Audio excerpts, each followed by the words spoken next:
Hello, my name is Manav. This is Algebra 1 or Math 1 Honors, Unit 1, Lesson 10, Domain and Range in Real World Word Problems.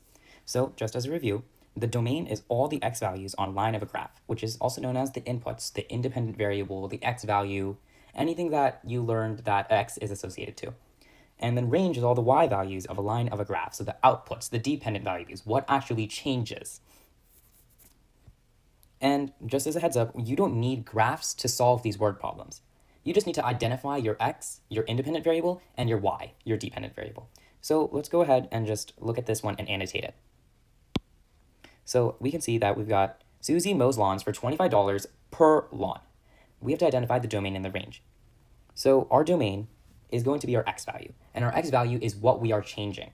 So we are changing how many lawns we mow. So that's why we have per lawn highlighted. So we can change if we mow one lawn, we can change if we mow two lawns, we can change if we mow 50 lawns. So that's our domain. Our domain is going to be our x, which is our number of lawns. Now, for our y value is what's changing. And what we know is that our x value that we change is going to be the number of lawns we mow.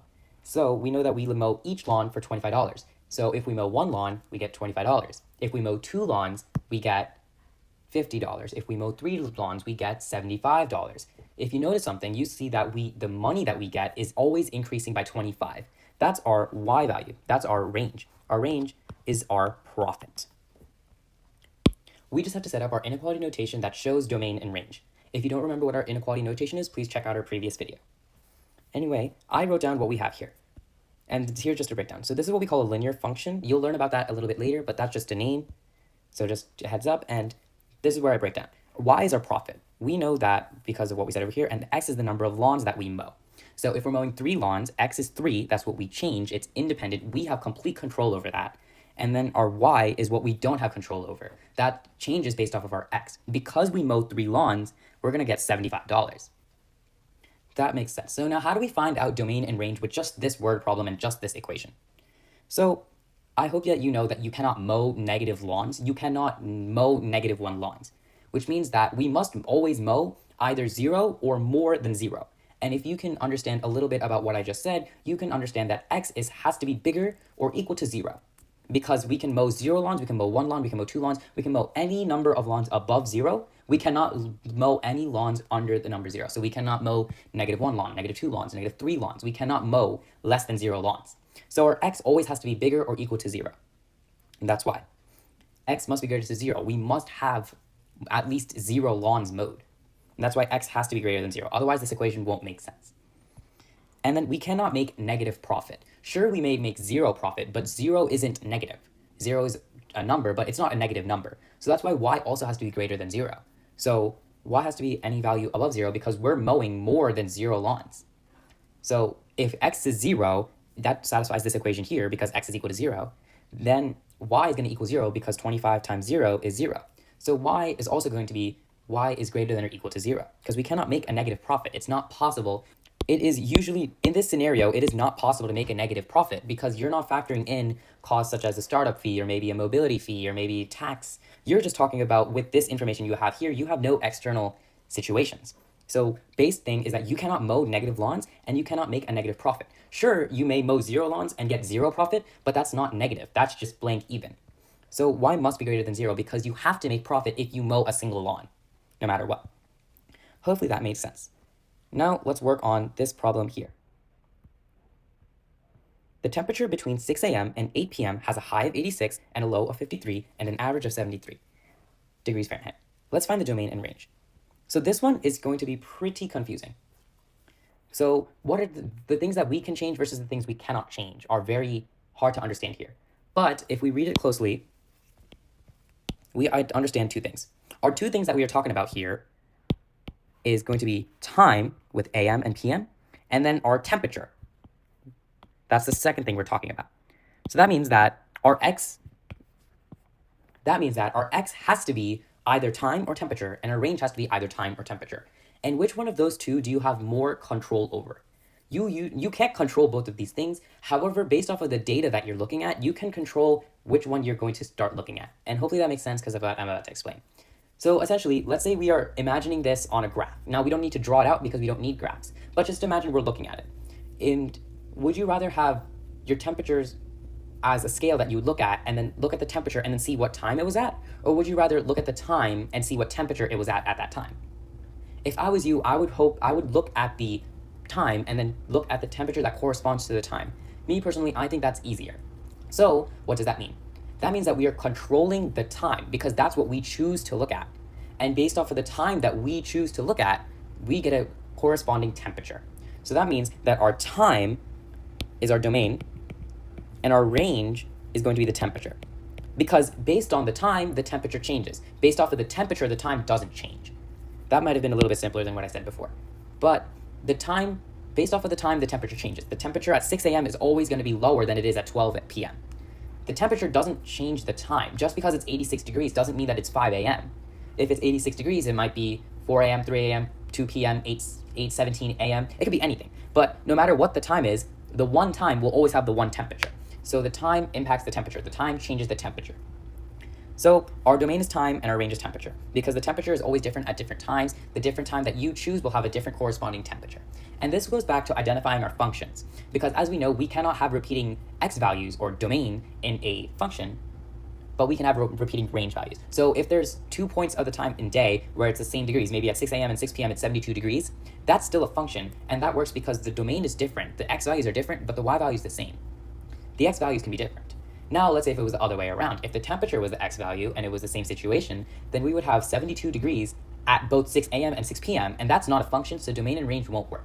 Domain and range usually has to be a function when this level of math that you're doing. Now, if you go to Algebra 2 or Integrated Math 3, it goes a lot distant from there. It gets a lot more complicated. But for this specific skill, you need to be able to understand that this has to be a function and it can not be a function. So now here's how we would set it up. We have 6 a.m. and we have 8 p.m. So we got the number 6 and 8. And how would we show this in terms of x values and in terms of inequality notation, you may be asking? Well, we know we are talking about hours here. And if we have 0 hours or 0x, we would be at 12 a.m. So 0 hours is 12 a.m. If we're at 1 hour, we're at 1 a.m. If we're at 2 hours, we're at 2 a.m. Like that. If we continue it and we go to 1 p.m., that's 13 hours past 0. If you have not recognized what I'm doing, this is what we call military time. So what we're going to do is we're going to change these numbers into military time.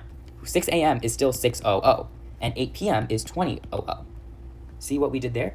We are changing the numbers in relation to 0, not relation to the clock that we all understand. So this is 6 hours after 0, and this is 20 hours, because 8 p.m. is 20 hours, 20 hours away from 0. So that's why our inequality notation would be set up as 6 is less than or equal to x, which is less than or equal to 20.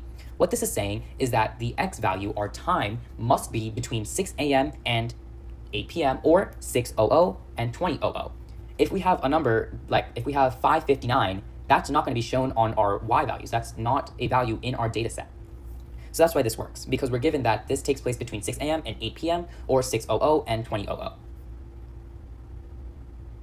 And our y value is a little bit simpler than that. We have a high of 86 and we have a low of 53. We do not need the average because it doesn't ask us about the average. We just know that we have a high of 86 and a low of 53. That means that the temperature cannot be 52 and it cannot be 87. So our y value has to be in between. And if you go back to our previous video, you should understand that essentially this is saying that the y value cannot be anything less than 53, but it cannot be anything more than 86. And so it essentially creates a sandwich and it forces it to be in between the two to make that. So that's why our inequality notation works. Remember, this number is considering the hours after 0. And this is considering the temperature during these hours past 0 that are in between 6 and 20 hours after 0. Now let's go ahead and do our last problem.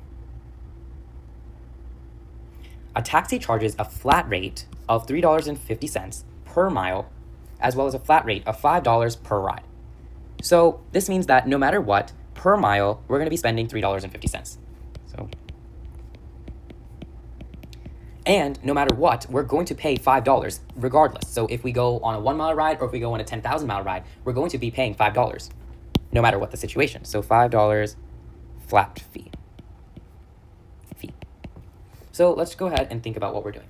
So we need to identify our domain and range. So let's think about it. What can we change here? we cannot change our flat rate of $5 per hour. We cannot change that. That's not possible. So that means that our domain is going to be something that we change. That's going to be part of our $3.50 per mile. If you haven't spotted yet, we can change how many miles we drive. We can drive 1 mile, we can drive 3 miles, we can drive 10 miles, we can drive 1,000 miles. We can choose how many miles we drive. So we know that our x value, let's write it in red. We know that our x value is going to be the miles driven. And like almost every single other scenario you're going to get, your y value, your range, is going to be your profit or your cost or anything to do with money. In this situation, you're paying the money to the taxi driver. So that's going to be your cost. So let's go ahead and set up an equation. So we know that we are going to pay $3.50 per mile. Our x is miles driven. So we can multiply the dollar amount of $3.50 to our total number of miles. So we would rewrite 3.5, because we don't need to add that extra zero, x. And we know it's going to equal our y. But I think we're forgetting something. We're forgetting our flat fee. So how would we add that? Well, if you know what a flat fee is, as I said it before, no matter how much you drive, you are going to pay this regardless. If you drive 0 miles, you will pay $5, no matter what. So what we can do is we can essentially just tack it on to the end, because we know it's going to be there no matter what. If this is 0, we're still paying the $5. If this is 1,000,000, we're still paying the $5. This is not affected by x. It's not affected by the number of miles you drive, because it's no matter what. As soon as you step in that door, you're paying him $5, no matter what. So this is what we call a constant, because it's unaffected, it's constant, it stays the same regardless of what you change. So let's go ahead and understand where our domain and range come. Well, we know that our domain is going to be, similarly, you can't drive negative miles. So our x is going to be any number above 0, because we're driving at least 0 miles. Our domain is x, because we know that that's our domain, that's what's happening. And our x value is going to be the number of miles driven. Now, you cannot drive 0 miles. You can drive 0.1 miles, you can drive 0.2 miles, you can drive 0.3 miles, but you cannot drive 0 miles. So that's why it's not going to be greater than or equal to 0, it's just going to be greater than 0, because you usually cannot drive 0 miles. It would be really dumb to drive 0 miles. So x has to be any value that is greater than 0. It cannot equal 0, because in the context of this given equation, you can't drive 0 miles. Now let's talk about our range. We know that our range is our cost, how much we're paying them.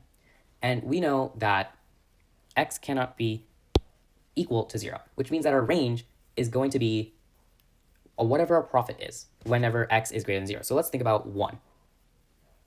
So y equals 3.5 x plus 5.